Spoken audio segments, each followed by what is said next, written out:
Aquela altura do domingo, ninguém acreditava que Jesus ia voltar. Ninguém. Talvez se fôssemos nós naquela mesma situação, a gente também duvidaria. Porque morto morre e pronto.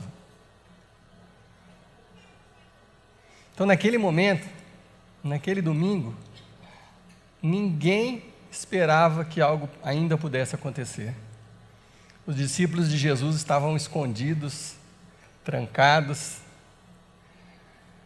E amanheceu o dia, e algumas mulheres, Maria Madalena, Maria, mãe de Tiago, Salomé, elas foram até a tumba de Jesus, mas por uma razão que talvez te surpreenda, para embalsamar Jesus.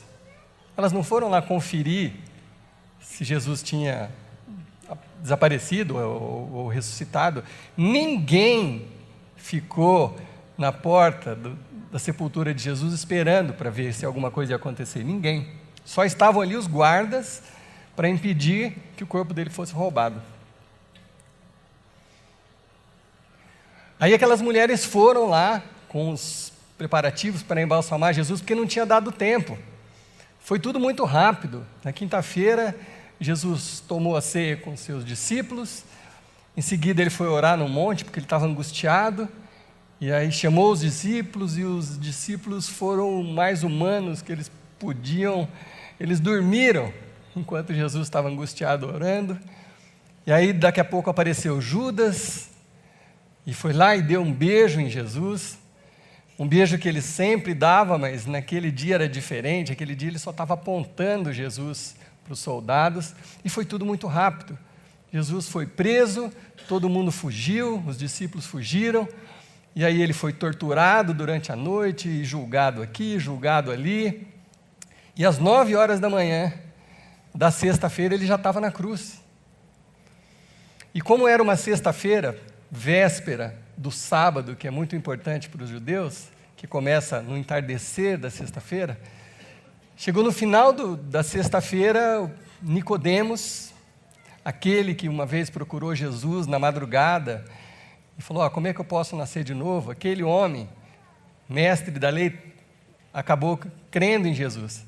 Então Nicodemos e um outro sujeito chamado José de Arimateia foram lá aos governantes pedir o corpo de Jesus para ter um mínimo de dignidade na hora de enterrar o corpo de Jesus. E aí não deu tempo de fazer nada, porque o sábado já ia começar no entardecer da sexta-feira, então eles correndo, envolveram Jesus num lençol e colocaram na tumba, e uma pedra enorme foi colocada, e pronto. E aí no domingo de manhã as mulheres foram lá para embalsamar Jesus. E os evangelistas, Mateus, Marcos, Lucas, João, todos eles descrevem os próximos acontecimentos. Então Marcos diz que domingo, quando elas foram lá, essas mulheres, elas foram no caminho pensando uma coisa. Marcos diz que elas, enquanto estavam indo lá para a tumba de Jesus, elas estavam preocupadas com uma coisa: quem vai nos ajudar a tirar aquela pedra da frente do túmulo? Então Marcos capítulo 16 diz assim, ao chegar elas descobriram que a pedra já havia sido removida, e era uma pedra muito grande. Mas elas não foram lá esperando nada, elas foram lá para embalsamar Jesus. Então assim, hoje é Páscoa, você veio aqui, você trouxe a sua família, você é de uma tradição talvez cristã, talvez não, mas talvez essa informação te choque um pouco, mas naquele momento ninguém acreditava que algo poderia mudar. Ninguém, nem os mais chegados de Jesus. Aí, as mulheres foram atrás dos discípulos para avisar o que tinha acontecido. E João conta que quando elas chegaram lá ofegantes, tensas, chegaram lá para falar com os discípulos, elas falaram o seguinte: tiraram o Senhor do sepulcro, nós não sabemos onde o puseram. Ninguém, puxa vida, hoje, a gente olhando para trás fala assim, mas ninguém pensou em falar assim, mas ele não falou que ia ressuscitar? Não, ninguém. Ninguém.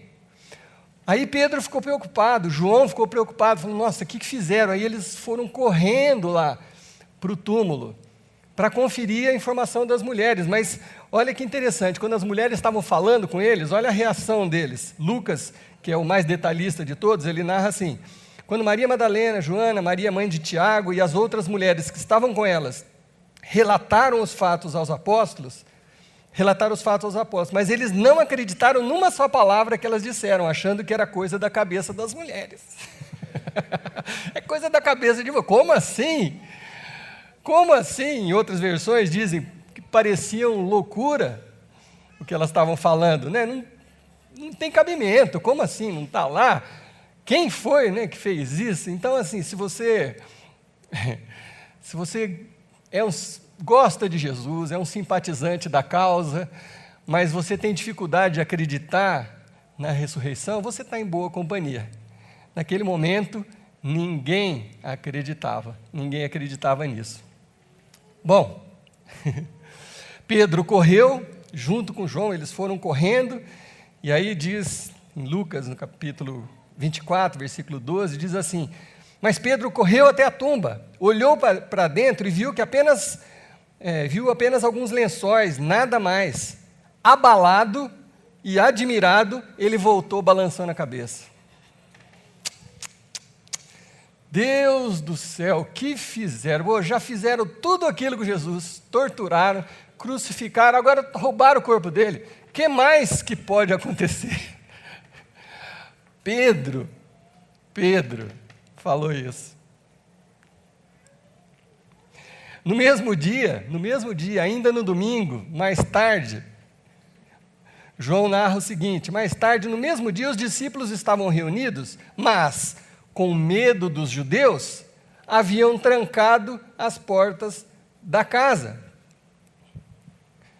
O que estava acontecendo com os nossos heróis da fé? Pedro, Tiago, João, André, Bartolomeu, o que estava acontecendo com eles? Eles estavam a portas trancadas, com medo deles serem os próximos, apavorados. Era isso que estava acontecendo com os nossos heróis da fé. Aí nisso, Jesus aparece no meio deles. E aí, vamos ver se vocês estão bons de Bíblia, a reação de Pedro foi, ao ver Jesus, Pedro disse, ó Senhor, tu ressuscitastes como havia dito. Isso está lá em Heresias, capítulo 3, versículo 23. Não foi nada disso que aconteceu. Isso é uma heresia. Olha o que realmente aconteceu. Vamos falar a verdade aqui. Enquanto falavam, Jesus apareceu no meio deles. Mas eles pensavam que estavam vendo um fantasma e ficaram morrendo de medo. Olha, um fantasma. Meu Deus do céu. Eu acho que depois disso eles ficaram envergonhados, né? Mas até aquele momento, era assim que os nossos grandes heróis da fé estavam reagindo. Eles não criam. Mas aí Jesus os tranquilizou. Não fiquem preocupados, nem deixe que a dúvida os domine. Olhem as minhas mãos, olhem os meus pés, sou eu mesmo. Toquem em mim. E enquanto dizia isso, Jesus mostrou a eles as mãos e os pés. Eles ainda não conseguiam acreditar no que estavam vendo. Gente, isso aqui não é um roteiro de filme, isso aqui não é uma historinha, isso aqui são fatos reais. E eu acho, de verdade, maravilhoso, que eles fizeram questão de registrar nos escritos deles sobre Jesus, a incredulidade deles. Pensa bem, se você vai contar uma história de algo que aconteceu, aí você quer dar aquela romantizada, você esconde aquelas partes, né, que não são tão legais, vamos falar só do que foi legal. Não, eles fizeram questão de mostrar que eles foram uns idiotas naquele momento, eles realmente não estavam acreditando, e com detalhes eles contaram sobre a incredulidade deles. Eu acho isso maravilhoso. Mas por que eles estavam incrédulos? Pelo mesmo motivo que eu e você estaríamos. Esse ano, eu já perdi 2 amigos, perdi um primo muito chegado e perdi um padrinho de casamento, os dois gente perdeu pelo câncer, e os dois, na mesma situação, estavam desfigurados no momento do velório, sugados pelo câncer. E é óbvio que eu estive ali no momento da despedida, e eu saí dali certo de que eles morreu, enterrou, acabou. Como eu reagiria se no dia seguinte um deles aparecesse na minha casa? Talvez eu ia ficar assustado também. Quer dizer, é vida real isso aqui, gente. Sabe, é natural que eles esperassem que Jesus estivesse morto. Porque eles viram Jesus na cruz, o sangue dele todo foi embora, ele desidratou talvez lá pelo meio-dia, mas aí até as 3 da tarde ele não tinha mais uma gota de sangue. Quando furaram o lado dele aqui, saiu o restinho, uma mistura de água com sangue, que saiu todo o sangue de Jesus, por isso que Jesus morreu. E ainda conferiram, ainda enfiaram aqui.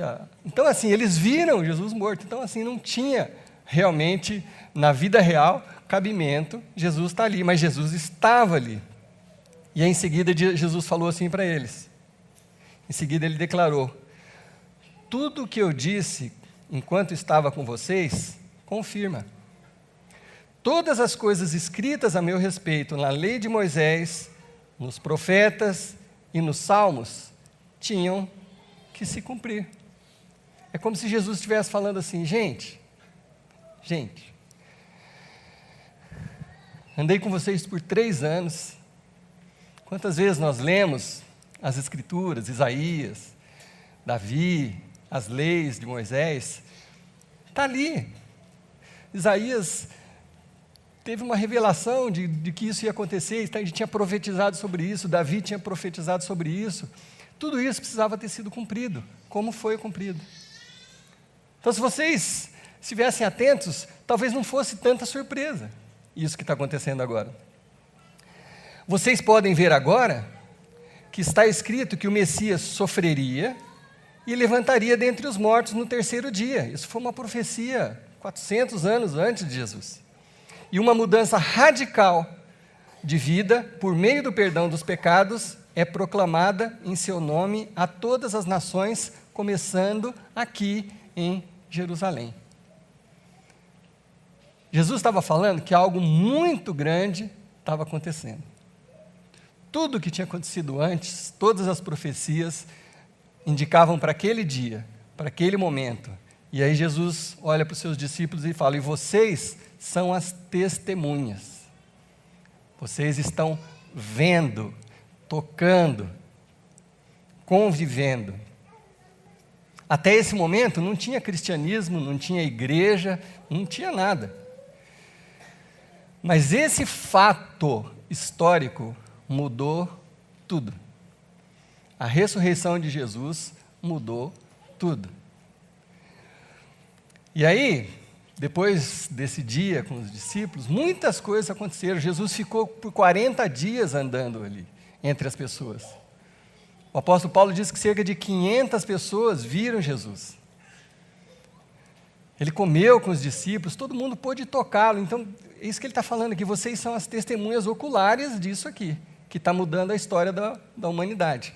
Vocês estão vendo, vocês estão vivenciando isso aqui, diante dos seus olhos. Até chegou o ponto, depois de 40 dias, a Bíblia conta que Jesus foi ao monte com os seus seguidores. A Bíblia fala em 120, talvez fossem 120 homens, e aí tinha as mulheres e as crianças, mas Jesus estava no monte, e uma nuvem veio e cercou Jesus, e Jesus subiu para o céu. Naquela altura do campeonato, ninguém nem achou estranho. Não é verdade? Todo mundo viu o cara morto, agora subir aí na nuvem, está tudo certo. Eles já nem estavam assustando, porque Jesus, com a ressurreição, ele quebrou toda a física, as leis da metafísica, do sobrenatural.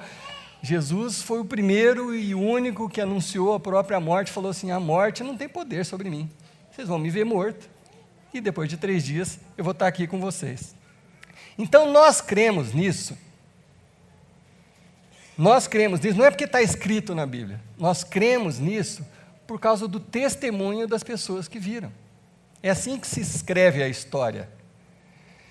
Nós cremos nisso porque Mateus viu e escreveu sobre isso. Nós cremos nisso porque João conviveu com Jesus e presenciou tudo isso. Marcos, Lucas, Pedro, viram, presenciaram, estavam ali, Maria Madalena, depois o apóstolo Paulo, todo mundo que estava envolvido nisso, escreveu sobre isso. E custou caro para eles escrever sobre isso. Custou muito caro. Eles foram perseguidos, a maioria deles foi morto por causa disso, por defender a ressurreição de Jesus. Mas era isso que acontecia, era isso que aconteceu. Vocês sabem que às vezes eu gosto de ser bem racional ao explicar as coisas sobrenaturais, para que a gente possa entender com a nossa mente também. Vocês imaginam que se a gente hoje em dia fosse... se alguém aqui resolvesse escrever uma história do que está acontecendo no nosso período aqui, e alguém publicasse uma tese, uma história, dizendo assim, que nunca um presidente brasileiro foi preso. Tá? Então qualquer um de vocês começou a escrever sobre isso e publicou no jornal, teria algum tipo de credibilidade para vocês e para a população? O que ia acontecer com alguém que tivesse escrito isso, com os escritos dessa pessoa? Ninguém ia dar importância, ninguém ia dar valor. Por quê? Porque não é verdade. Você sabe que um está preso, o outro foi preso, saiu. Então, assim, você sabe que não foi daquele jeito. Então, imagina essas pessoas registrando esses fatos no momento que eles aconteceram, alguns anos depois do que eles aconteceram. Se não fosse verdade, gente, isso é bobagem, isso não aconteceu. Mas é porque eles registraram e isso foi passando, isso foi copiado a muitas pessoas, por muitas pessoas João escreveu, Lucas fez um relato detalhado e fez um monte de cópias e foram espalhadas por todo lugar. Depois veio Paulo e contou e recontou essa história, escreveu cartas. Por causa disso, que nós podemos crer, pelo testemunho dessas pessoas. Muitas coisas da história que você acredita são pelo testemunho. Você acredita por causa do testemunho de alguém que esteve lá e registrou. Então é assim que nós cremos nisso. Então o fundamento da nossa fé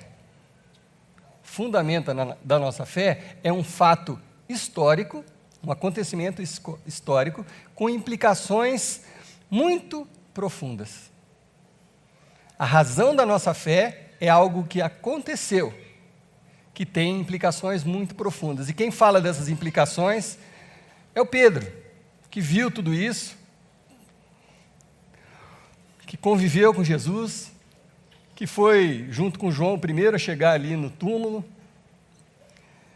Pedro, aquele que 2 noites antes tinha negado Jesus, de medo.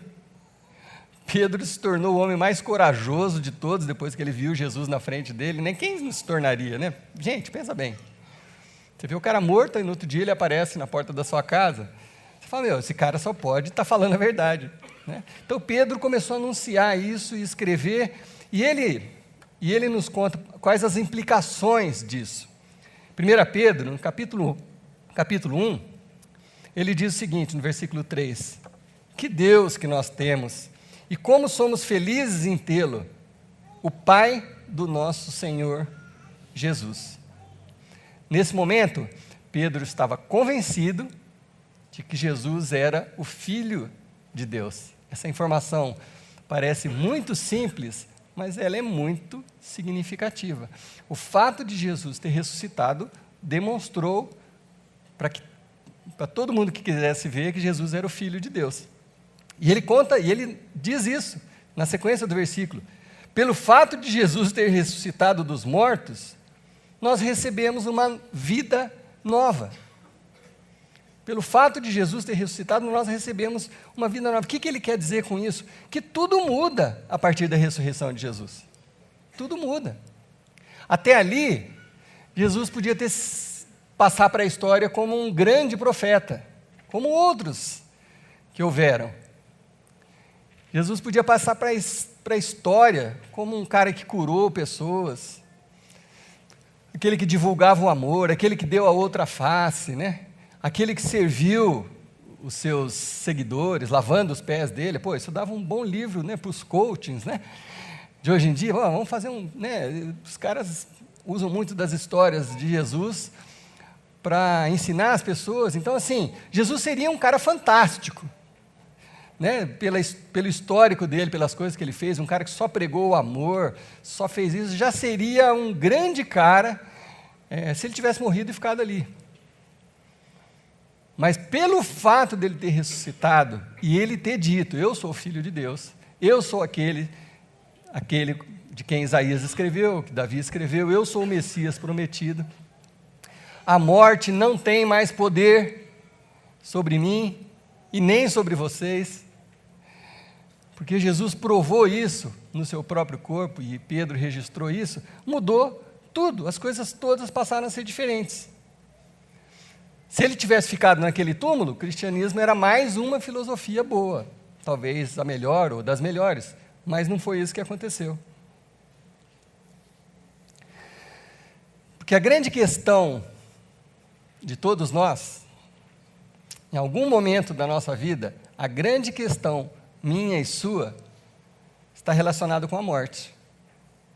Vamos ser muito honestos agora. Em quantos momentos você já pensou que um dia você pode morrer? E quantas vezes, eu posso dizer por mim, centenas, quantas vezes eu fiquei angustiado, com medo da morte. Talvez você tenha ficado doente, ou talvez nem tenha ficado doente, só de imaginar que algo possa acontecer. É a grande angústia do ser humano, é a morte. Nós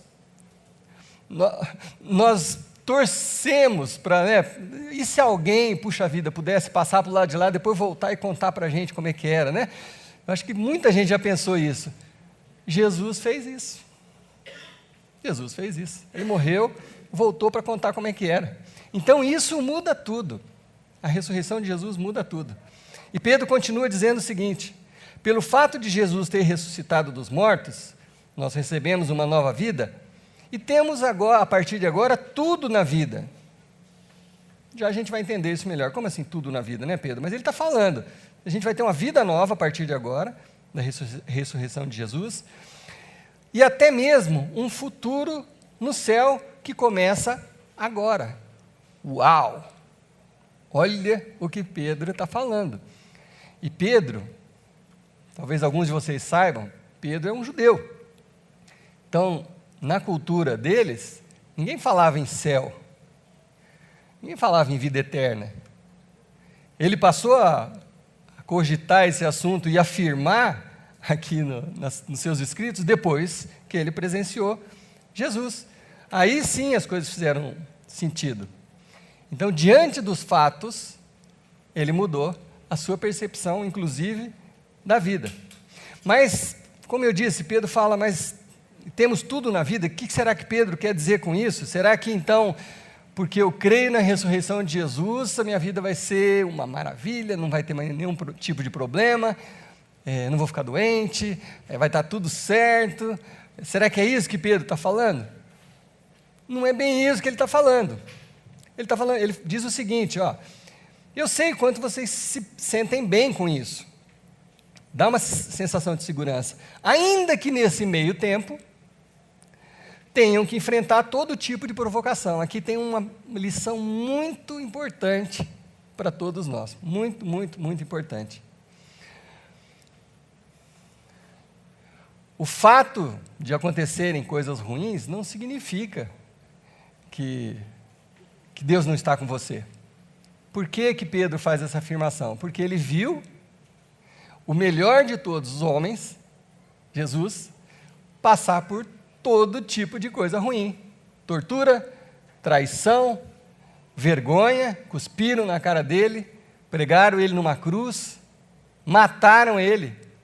E ele era a melhor pessoa que Pedro já conheceu. Portanto, não é isso que Pedro está querendo dizer, que tudo vai ser cor-de-rosa a partir do momento que você crê nisso.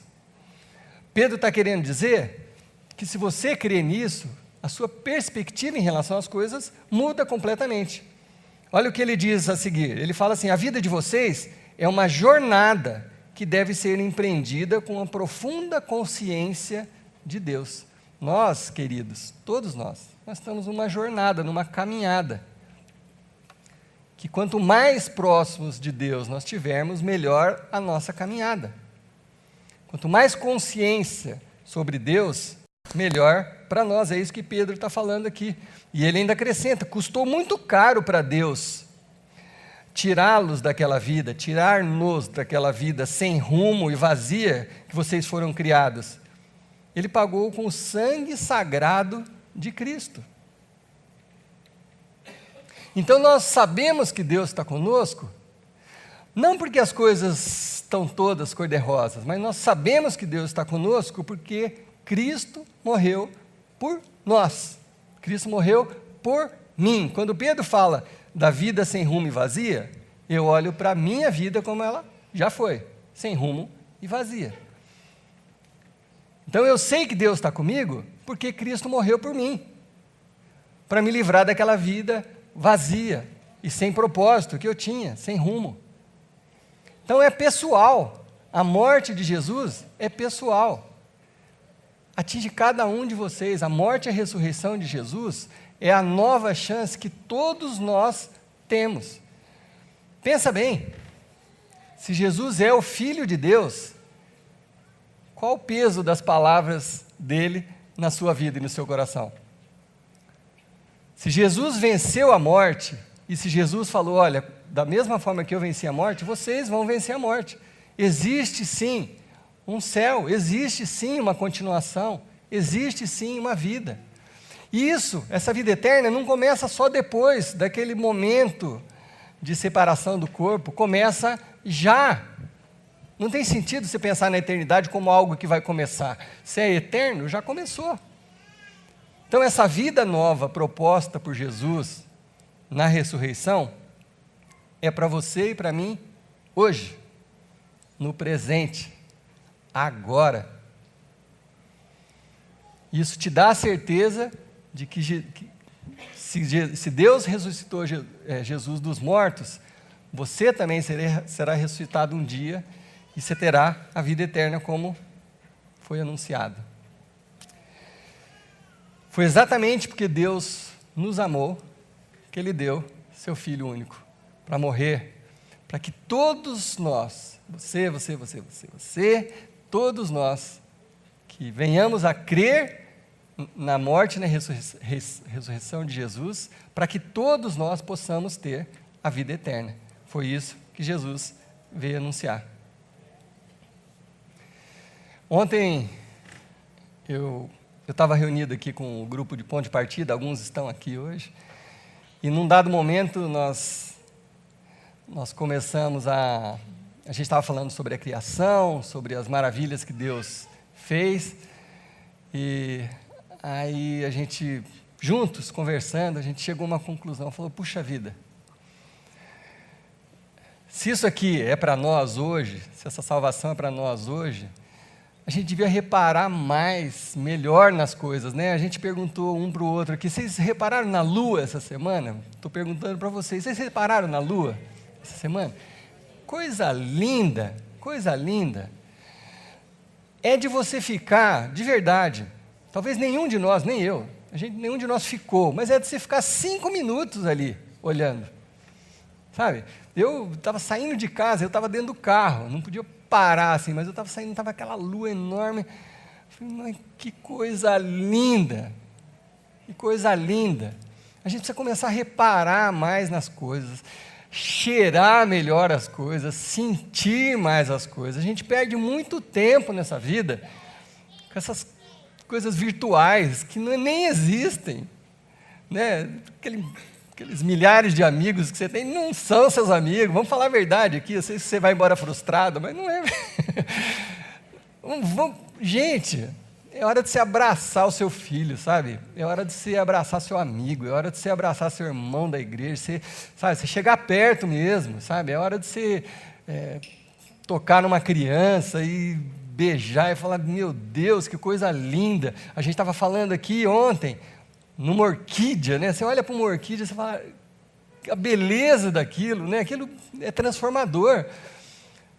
Se a gente já começou uma vida eterna, se nós já embarcamos nessa jornada, vamos aproveitar isso, gente. Vamos curtir isso. A nossa vida é eterna, ponto. Jesus ressuscitou, nos mostrou que era assim.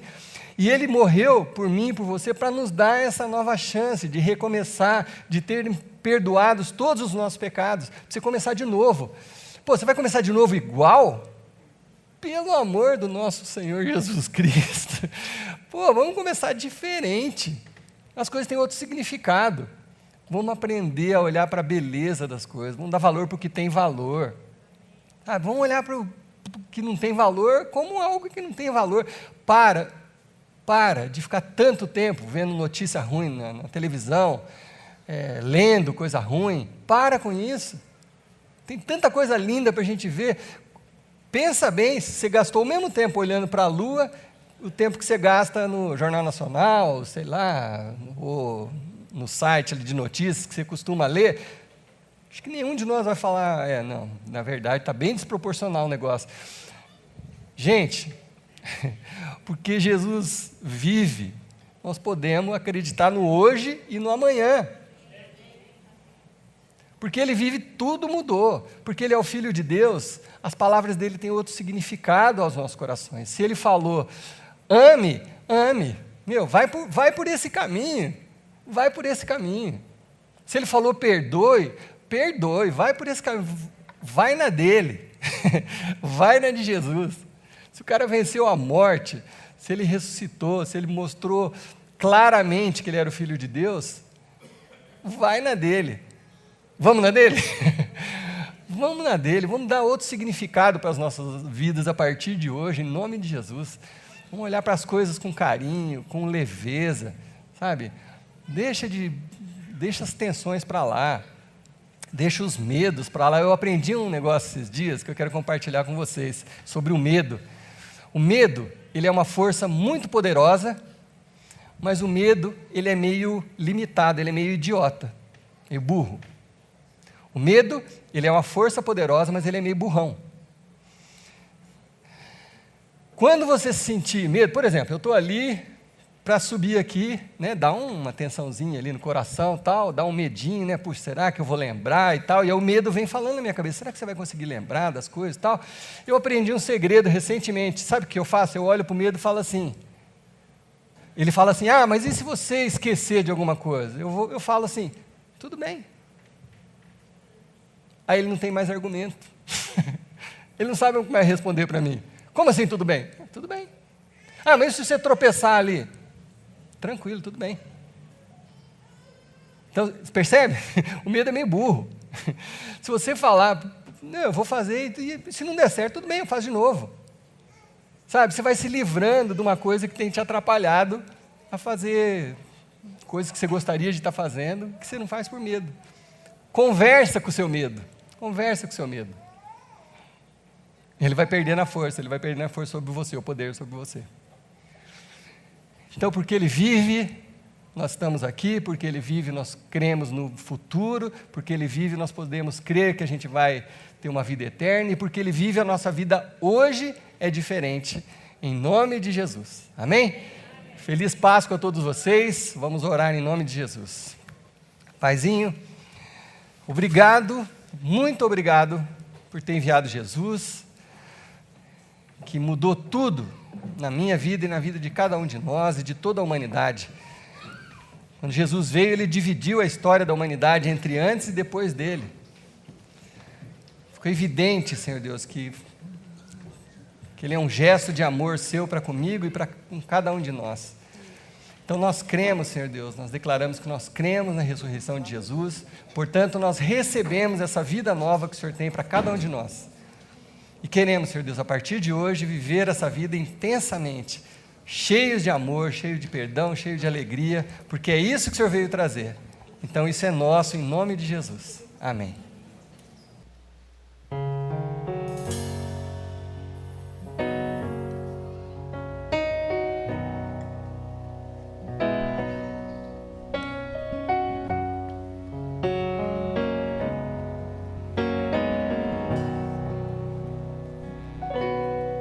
Deus enviou seu Filho amado para morrer em meu lugar. Na cruz morreu por meus pecados,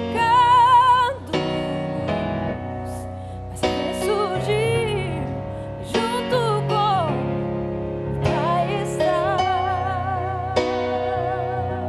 porque Ele vive, posso crer no amanhã, porque Ele vive, temor não há, mas eu bem sei, eu sei que a minha vida está nas mãos do meu Jesus, que vivo está. Deus enviou seu Filho amado para morrer em meu lugar. Na cruz morreu por meus pecados,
nas mãos? Está nas mãos do meu Jesus, que vivo está. Amém? Amém? Amém? Que você tenha uma semana cheia de vida, da vida de Cristo que está em você. Aquela coisa ruim, tá borocochô? Lembra que a vida de Cristo está em você e Ele está vivo. Ele está vivo, amém? Boa semana.